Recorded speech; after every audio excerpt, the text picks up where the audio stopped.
संजीव झा जी, क्या संकट से निपटने में सरकार की तरफ से प्रबंधन बेहतर नहीं है? संजीव झा जी, मुझे यह लगता है कि एक बात समझिए कि नरेंद्र मोदी देश के प्रधानमंत्री हैं। देश का प्रबंधन करना उनकी जिम्मेदारी है, चुनाव के प्रबंधन के बजाय। लेकिन प्रधानमंत्री को हमेशा देखा गया कि देश और चुनाव में चुनना हो तो चुनाव को चुनते हैं, देश को नहीं चुनते। वो चुनाव का प्रबंधन पहले करते हैं, देश का प्रबंधन बाद में करते हैं, और उसका नुकसान 12 साल से देश झेल रहा है। एक बात बताइए, सभी प्रवक्ताओं ने कहा और बिल्कुल ठीक कहा कि 3 महीने से सभी अलग अलग कंट्री अपनी तैयारी कर रहा था कि किस तरह से इस चुनौती को हम देखेंगे, इस चुनौती का कैसे सामना करेंगे। प्रधानमंत्री क्या कर रहे थे? बंगाल का चुनाव लड़ रहे थे।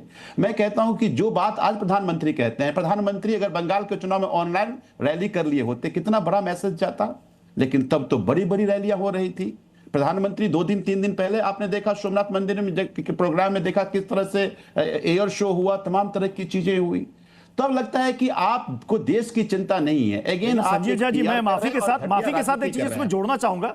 आपने पॉइंट उठाया, आपने ये कहा कि पीएम को ऑनलाइन रैली करनी चाहिए थी जब चुनाव हो रहा था। आप बतौर विपक्ष, आपके पास भी सुझाव हैं?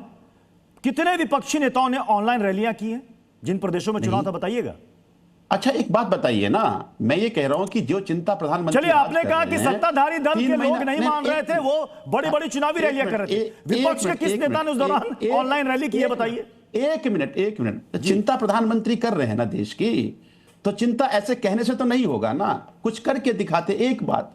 दूसरी बात की जानकारी यह मिल रही है कि रसिया से गैसेज आने थे और अचानक उसको रोक दिया गया।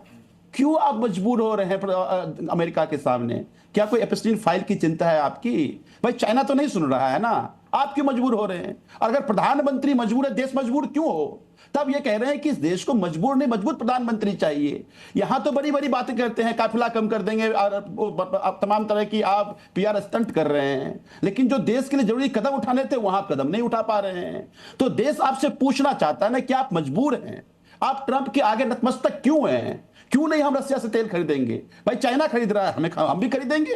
क्यों मजबूर हो जाते हैं आप? तो मुझे लगता है कि मजबूत कदम लेने की जरूरत थी, जहां प्रधानमंत्री नहीं ले रहे हैं। अगर प्रधानमंत्री मजबूर है तो प्रदीप जी, अरविंद केजरीवाल ने यह भी कहा है कि अगर आप दबाव झेल नहीं सकते तो फिर इस्तीफा दे दीजिए। बिल्कुल ठीक बात है प्रदीप भंडारी। अगर प्रधानमंत्री मजबूर हो जाए, मैं जवाब देना चाहिए। एक सेकंड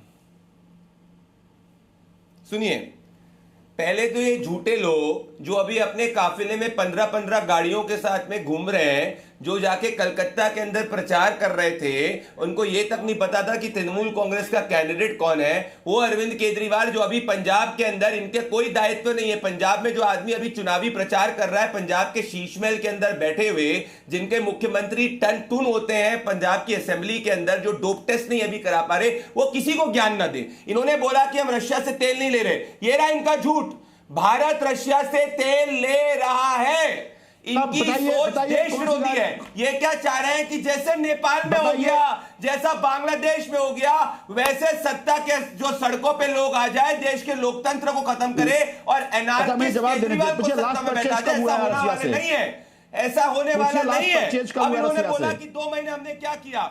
वापस से बोलता हूं, एलपीजी इंपोर्ट टर्मिनल 11 से 22 बढ़े, एलपीजी डिस्ट्रीब्यूटर 13,000 से 25,000 बढ़े। मुझे बताइए, चलिए देश को अपील 2 महीना पहले क्यों नहीं किया? बैठे सभी लोग ओपन चैलेंज। ऐसा कैसे 2 महीने तक भारत के अंदर 1 रुपए पेट्रोल डीजल नहीं बढ़ा? अभी भी 1 रुपए पेट्रोल डीजल नहीं बढ़ा। 140 करोड़ का देश है, मतलब सरकार कुछ ना तो कर रही होगी कि ऐसे ही जो है ऊपर से आया पेट्रोल डीजल गुम हो गया, जादू हो गया, केजरीवाल जी का नहीं चल रहा। भैया पेट्रोल डीजल इसलिए नहीं बढ़ा क्योंकि प्रधानमंत्री मोदी जी की सरकार ने आम आदमी के राहत के लिए वो स्टेप लिए। हमारी ऑयल मार्केटिंग कंपनी ने वो कट किया।